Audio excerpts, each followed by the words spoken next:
अस्सलाम वालेकुम, मैं हूँ शकील राजपूत। मैं आपके लिए लेके आया हूँ paper pairing scheme matric part 1 9th class के लिए, जो कि है 2026। हमारा सेशन जो है जो अब चल रहा है न्यू सिलेबस वाला, उसकी पंजाब के जो तमाम बोर्ड्स हैं उनमें ये वैलिड है। सब्जेक्ट है हमारे पास फ़िज़िक्स का, 9th क्लास है हमारी। MCQs का पोर्शन है। सबसे पहले MCQs आपके जो हैं वो आएंगे 12 मार्क्स के। टोटल आपका पेपर जो है वो होता है 60 मार्क्स का। अब 12 मार्क्स के MCQs जो हैं वो एक नंबर का एक MCQs है, मतलब कि 12 MCQs आपके आने हैं। और चैप्टर हैं आपके 9। पहले चैप्टर में से आपके 2 MCQs हैं, दूसरे में से एक है और तीसरे में से 2 MCQs हैं। इसी तरह चौथे, पाँचवें और छठे में से एक एक MCQs है। सातवें आठवें में से भी एक एक MCQs और 9वें में से 2 MCQs हैं। इसी तरह आपके टोटल जो हैं ये 12 MCQs बन जाते हैं। तो उसके बाद आया था शॉर्ट क्वेश्चन का पोर्शन। तो शॉर्ट क्वेश्चन में हमारे पास जो है वो 3 क्वेश्चन होंगे, क्वेश्चन नंबर 2, 3 और 4। हर क्वेश्चन के आगे आपके पास 8 पार्ट होंगे और आपने कोई से 5 करने होंगे। जैसे क्वेश्चन नंबर 2 है तो उसमें हमने अटैम्प्ट करने हैं 5 आउट ऑफ 8। अब वो 8 पहले, दूसरे और तीसरे चैप्टर में से होंगे। और पहले चैप्टर में से आपके 2, दूसरे में से 3 और तीसरे में से 3। आपके पास टोटल जो है वो 8 शॉर्ट क्वेश्चन बन जाएंगे और आपने उनमें से 5 करने हैं। आप सिलेक्टिव स्टडी करके जो है वो 5 अटैम्प्ट कर सकते हैं। दूसरे और तीसरे चैप्टर को शॉर्ट में तैयार करके आप 5 कवर कर सकते हैं। नेक्स्ट आता है क्वेश्चन नंबर 3। क्वेश्चन नंबर 3 में भी आपने अटैम्प्ट करने हैं एनी 5 आउट ऑफ 8। चैप्टर जो इंक्लूडेड हैं वो है 4, 5 और 6। तो 4 और 5 में से 3 शॉर्ट क्वेश्चन आएंगे और 6 में से 2।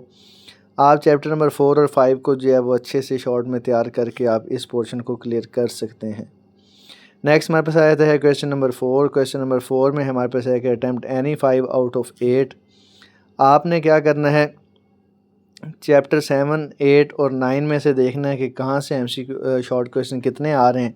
चैप्टर 7 में से 3 है, 8 में से 2 और 9 में से 3 है। तो आप 7 और 9 जो है वो शॉर्ट में क्लियर करके इस पोर्शन को क्लियर कर सकते हैं। चैप्टर 9 जो है वो टोटल का टोटल आपका शॉर्ट क्वेश्चन बेस्ड है, मतलब उसमें छोटी छोटी काफ़ी सारी डेफिनेशन हैं। तो उसमें से जो है ना वो काफ़ी चांसेस हैं पेपर के आने के, तो आपने उसको अच्छे से तैयार कर लेना है। उसके बाद आते हैं लॉन्ग क्वेश्चन के ऊपर। तो लॉन्ग क्वेश्चन में आपके पास जो है ना वो 3 क्वेश्चन होंगे और आपने कोई 2 अटैम्प्ट करने हैं। क्वेश्चन नंबर 5, 6 और 7 आपके 3 लॉन्ग क्वेश्चन हैं और तीनों लॉन्ग क्वेश्चन आपके 2 पार्ट के ऊपर बेस करेंगे, A, B पार्ट के ऊपर। और 8 नंबर का एक लॉन्ग है। टोटल 16 नंबर का लॉन्ग का पोर्शन बनेगा। तो A पार्ट आपका जो है वो चैप्टर 2 में से आना है और B पार्ट जो है वो चैप्टर 8 में से आना है। अब चैप्टर 2 और 8 में से कैसे आना है, तो 8 में देखें कि 8 में हमारे पास न्यूमेरिकल तो है नहीं, 2 में हमारे पास न्यूमेरिकल हैं। तो ये कंसीडर किया जा सकता है कि 8 से थ्योरी और 2 से न्यूमेरिकल आ जाएगा।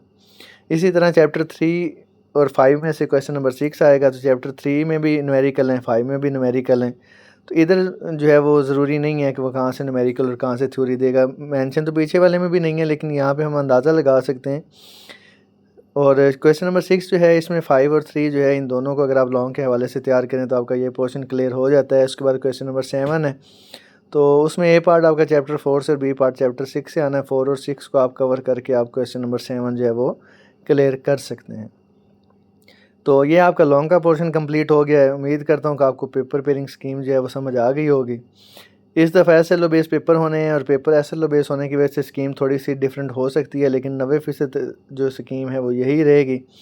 और ये पेपर स्कीम जो है वो पंजाब बोर्ड के को मद्देनज़र रख कर तैयार की गई है। असातिज़ा जो है वो तलबा को इसी पेयरिंग स्कीम के मुताबिक तैयारी करवाएँ और A+ ग्रेड अचीव करने में उनकी मदद करें। उम्मीद करता हूँ कि आज की वीडियो आप लोगों को पसंद आई होगी। अगर वीडियो आप लोगों को पसंद आई है तो वीडियो को लाइक करें, चैनल को सब्सक्राइब करें और साथ लगे हुए बेल आइकन पर ज़रूर क्लिक करें ताकि हर आने वाली वीडियो आप तक बर वक्त पहुँच सके। मिलते हैं